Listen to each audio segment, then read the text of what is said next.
आटपाडीतल्या शेरेवाडी गावातल्या सुसाताईंचा जीवनाशी अविरत संघर्ष सुरू होता. 1 रुपया मिळत नव्हता शेतात आम्हाला. कसलं सकट नाही काय, म्हणजे लोकांना जवळच्याला मस्त होत होतं, बरं आम्हाला ज्याला पाणी आहे त्याला होत होतं, आम्हाला अजून तरी हिर नाही, काय सकट नाही. पाण्याअभावी वर्षातले 6 महिने आपलं गाव, घर, दार आणि लेकरं सारं काही मागे ठेवून सुसाबाई आणि त्यांचे पती उदरनिर्वाहासाठी मेंढरं घेऊन गावोगावी भटकंती करायचे. आज इथं बसलं का उद्या दुसऱ्या गावाला जायचं, तर ते 4-2 रोज बसलं का पुन्हा तिसऱ्या गावाला जायचं.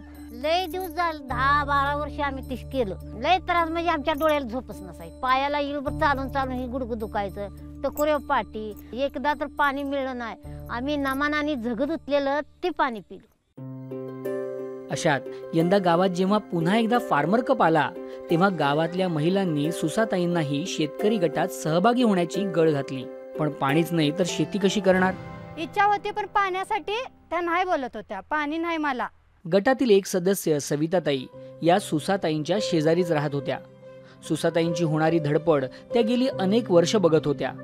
परंतु यंदा मात्र काहीही झालं तरी सुसाताईंना गावाबाहेर जाऊ द्यायचं नाही असं सविताताईंना वाटत होतं.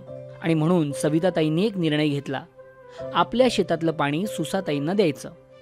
माझं 1 एकर क्षेत्र ठेवते, पण तुमच्या मेंढ्याला मका म्हणजे मका देते, पाणी देते म्हणलं. तुम्ही त्याची काय टेन्शन, माझं राहील तर म्हणलं.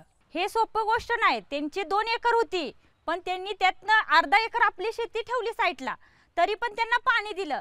मग काय, स्वतः पाईप लावत गटातील महिलांनी सुसाताईंच्या शेतापर्यंत पाणी पोहोचवलं.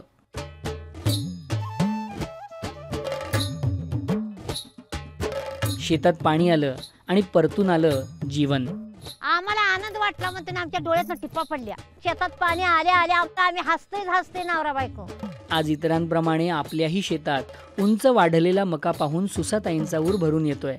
रानात जातो, येऊच वाटत नाही घरला. इळभर आम्हाला त्या रानात ना झाड एखाद्या झाडाखाली इळभर बसतो, मग तू उभा राहायचा असा हात वर केला तर वर शिंदी दिसत नाही. यांना जाणाऱ्या बायका म्हणते तुमची किती आनंद आहे. सविताताईंनी दिलेल्या पाण्यामुळे आणि गटाने दिलेल्या मायेच्या ओलाव्यामुळे यंदा सुसाताईंना गाव सोडून कुठंही जावं लागलं नाही. आपल्या जीवनातली भटकंती आता कायमची थांबेल अशी आशा त्यांना वाटू लागली आहे. आता काय विसरून गेलं बघा, तिथं जगायचं जे होतं ते विसरून गेलं. शेतीत पिकायला लागलं ते आम्हाला काहीच आठवत नाही. माग जगा गेले काय सकत आठवत नाही. फक्त आता शेती कशी पिकवायची ही डोक्यात आहे.